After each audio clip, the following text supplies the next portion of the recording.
She never imagined that one knock on her door could change everything, not just for her, but for the two little hearts sleeping in the back seat of a stranger's car. Hey viewers, welcome to Kindness Diaries. If you've ever believed in second chances, the power of love, or how one act of courage can rewrite a life, this story is for you. Stay with us until the end, because what happens will warm your soul. And if it moves you, don't forget to like, share, and subscribe to support more life-changing stories.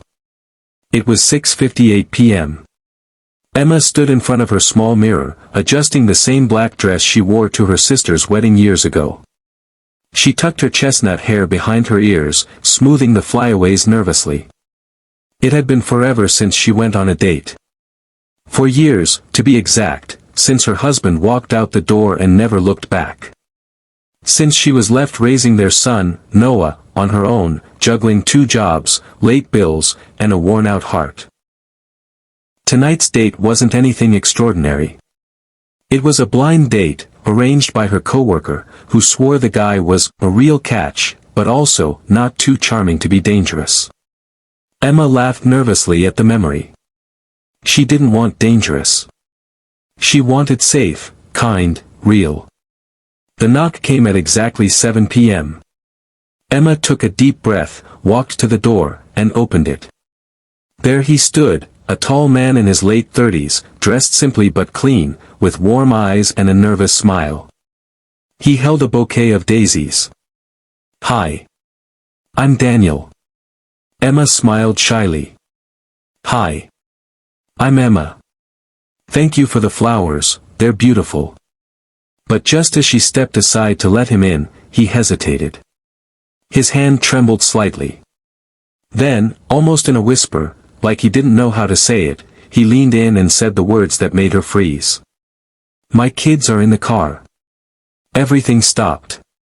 Her eyes darted past him, toward the curb, where a beat-up minivan idled. 2 tiny faces pressed against the window, one girl, one boy. No older than her own son. "You brought your kids, on our date?" she asked slowly, unsure if she was confused, offended, or worried. "I didn't have a choice," he said softly. "Their babysitter canceled last minute. I didn't want to stand you up, but I also couldn't leave them alone." Emma stood there, torn between 100 emotions. Her first instinct was to slam the door, cry, maybe laugh.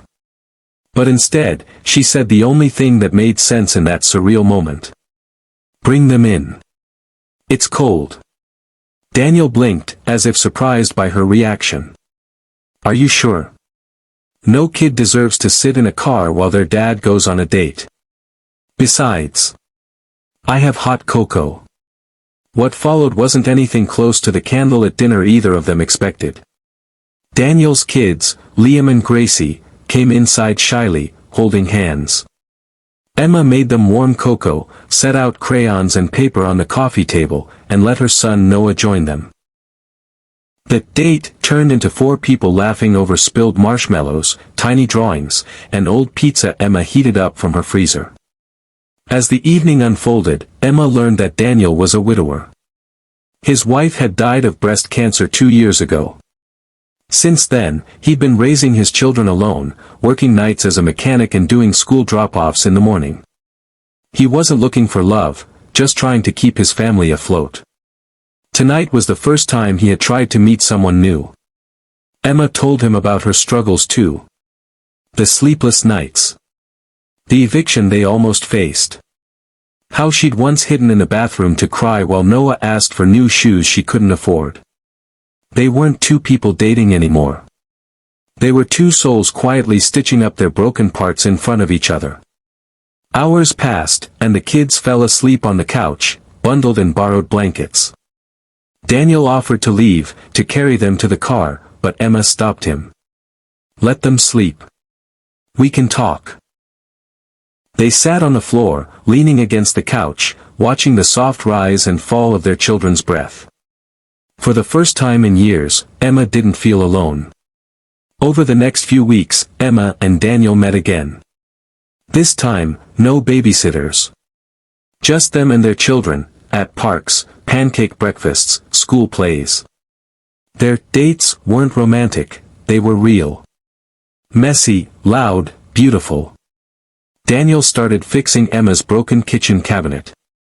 Emma began packing extra snacks for Liam and Gracie. The four kids started calling each other siblings before the parents had even dared use the word relationship. But life wasn't easy. Emma lost her job at the diner after it closed unexpectedly. For days, she cried behind closed doors, not telling anyone. Daniel noticed the way her smile didn't quite reach her eyes. One evening, he showed up with groceries and said, "You've been strong for so long. Let someone be strong for you." She broke down in his arms, and in that moment, something changed. She let herself hope again. Months passed. Emma got a new job as a receptionist at a local clinic. Daniel saved up enough to open a small garage of his own. Together, they hosted birthday parties with paper hats and dollar store decorations, but the laughter was rich. Their kids learned to call each other brother and sister, long before Daniel knelt in the backyard one night, held Emma's hand under the string lights, and asked if she'd be willing to try forever with him. She didn't hesitate. "Yes," she whispered. "Because you didn't just bring your kids to our first date, you brought me the family I didn't know I was missing." Now, every year on that chilly November evening, they all gather in the living room with hot cocoa, crayons, and old pizza, retelling the story of how two broken families became one unbreakable whole. So to everyone watching, remember, sometimes love doesn't arrive in roses and candlelight. Sometimes, it shows up in a tired minivan with two sleepy kids in the back seat and a man brave enough to be honest. Don't overlook the moments that look like chaos, they might just be your miracle in disguise.